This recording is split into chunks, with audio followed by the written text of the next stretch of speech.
मोती अपनी पत्नी सुधा और अपनी बेटी पूजा के साथ एक झोपड़ी में रहता था। मोती गांव के एक छोटे से दुकान में काम करता था। सुधा घर में रहकर पूजा की देखभाल करती थी। पूजा बड़ी हो रही थी तो उसे स्कूल भी भेजना था। तभी एक दिन, सुनो जी, पूजा बड़ी हो रही है, हमें उसे स्कूल भी भेजना पड़ेगा, लेकिन अपने पास इतने पैसे कहाँ जो हम पूजा को स्कूल भेज सके। तुम सही कह रही हो सुधा, लेकिन अब तो सरकारी स्कूल में भी भेजने के लिए कुछ न कुछ पैसे तो लगते ही हैं, लेकिन अपने पास तो कुछ भी नहीं है। फिर हम अपनी बेटी को स्कूल कैसे भेजेंगे? मैं जो थोड़ा बहुत कमाता हूँ उससे हमारा घर खर्च तो निकल जाता है, पर हम अपनी बेटी को स्कूल में पढ़ा नहीं सकते। अजी, मैंने घर खर्च में से कुछ पैसे बचा कर रखे हैं, क्यों न उन पैसों से मैं कुछ काम कर लूं। हम दोनों थोड़े थोड़े पैसे इकट्ठा करेंगे तो अपनी बेटी को अच्छे से स्कूल में पढ़ा सकेंगे। देखो सुधा, मैं तो काम पर जा रहा हूँ, तुम्हें जो ठीक लगे तुम वो करो। दूसरे दिन मोती को काम पर भेजने के बाद सुधा दुकान में जाती है और अपने बचाए हुए पैसों से आलू और आटा खरीद कर लाती है। सुधा पूरा दिन मेहनत करती है और अच्छे से आलू कचौरी बनाकर गांव में बेचने के लिए चली जाती है। तभी सामने से आती हुई तेज कार सुधा को टक्कर मार देती है। सुधा की मौके पर ही मौत हो जाती है। मरने के बाद सुधा एक भयानक चुड़ैल बन जाती है। चुड़ैल बनकर सुधा बहुत रोती है। हे भगवान, ये तुमने क्या किया? मैं तो अपनी बेटी को पढ़ाने के लिए अपने घर से ये आलू कचौरी बनाकर बेचने के लिए निकली थी, पर मैं तो मरने के बाद चुड़ैल बन गई। मेरा ये भयानक रूप देखकर मुझसे कोई आलू कचौरी नहीं खरीदेगा। हे भगवान, आप मेरा रूप मुझे वापस कर दो, नहीं तो मेरी बेटी मर जाएगी। हे भगवान, मेरी मदद करो। इतना कहते ही चुड़ैल सुधा का रूप ले लेती है। हे भगवान, आपका बहुत बहुत धन्यवाद। अब तो मैं अपने परिवार का अच्छे से ख्याल रख सकती हूँ। इतना कहकर सुधा आलू कचौरी का टोकरा अपने सर पर रखकर बेचने के लिए निकल जाती है। सुधा गांव के चौराहे पर जाकर आलू कचौरी का टोकरा अपने सर पर से नीचे रखकर बैठ जाती है। पूरा दिन बैठने के बाद भी उसकी एक भी आलू कचौरी नहीं बिकती। सुधा उदास मन से अपने घर लौट आती है, पर जैसे ही शाम के 7 बजते सुधा वापस से चुड़ैल बन जाती थी। उसे चुड़ैल के रूप में कोई देख न ले, इसलिए सुधा शाम के 7 बजने के बाद अपने सर पे घूंघट ले लेती थी। अरे सुधा, क्या बात है? बहुत दिनों से देख रहा हूँ तुम शाम को घूंघट क्यों ले लेती हो? बस ऐसे ही जी, शाम को मच्छर बहुत काटते हैं ना, इसलिए मैं घूंघट ले लेती हूँ और मुझे घूंघट लेने से कोई परेशानी नहीं होती।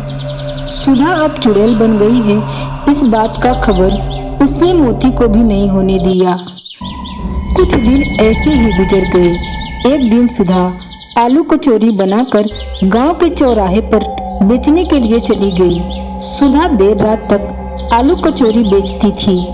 तभी एक दिन, अरे बाप रे, बहुत जोर से भूख लगी है।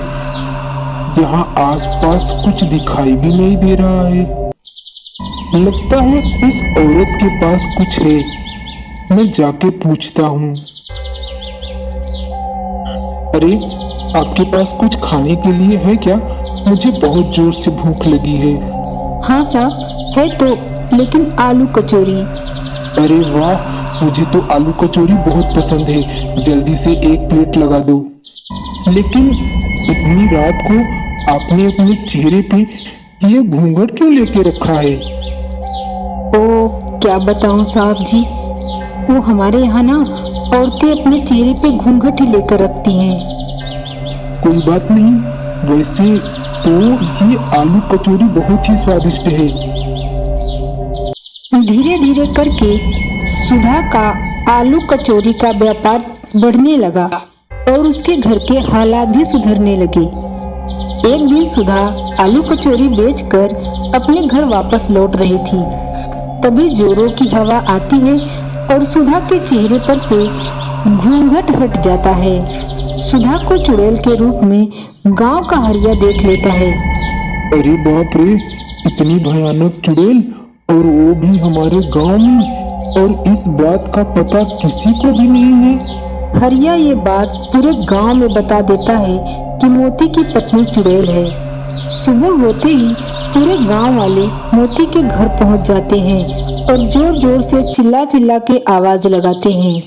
अरे वो मोती, बाहर निकल, अब हम तुझे इस गांव में नहीं रहने देंगे। तू अपनी बेटी और चुड़ैल पत्नी के साथ जल्दी से इस गांव से भाग जा, नहीं तो हम तुझे मार डालेंगे। गांव वालों की आवाज सुनकर मोती अपने घर से बाहर निकलता है। क्या हुआ गांव वालों, तुम इतनी सुबह सुबह और वो भी हमारे घर पर, और तुम सब लोग सुधा को चुड़ैल कह के गाली क्यों दे रहे हो? चुड़ैल को चुड़ैल नहीं तो क्या परी बोलेंगे? अरे मोती भाई, तुम्हारी पत्नी सुधा चुड़ैल है, चुड़ैल। अरे नहीं नहीं गांव वालों, तुमको जरूर किसी ने कुछ गलत बता दिया है। मेरी सुधा चुड़ैल नहीं है। अरे मोती भाई, तुमको हमारी बात पे विश्वास नहीं है तो तुम अपनी पत्नी सुधा से ही पूछ लो। गांव वालों के ऐसा कहने पर सुधा रोते हुए सारी बातें मोती से बता देती है। सुधा की बातें सुनकर मोती की आंखें फटी की फटी रह जाती है। तभी सुधा कहती है, गांव वालों, मेरी वजह से आप लोगों को कभी कोई परेशानी नहीं होगी। मेरी बेटी को बड़ी होने दो। जैसे ही मेरी बेटी बड़ी हो जाएगी, मैं हमेशा हमेशा के लिए ये गांव छोड़कर चली जाऊंगी। मेरी वजह से कभी भी किसी को कोई तकलीफ नहीं होगी। सुधा की बातों पर विश्वास करके गांव वाले सुधा को उसके घर में रहने देते हैं। सुधा भी चुड़ैल बनकर गांव वालों की बहुत मदद करती है।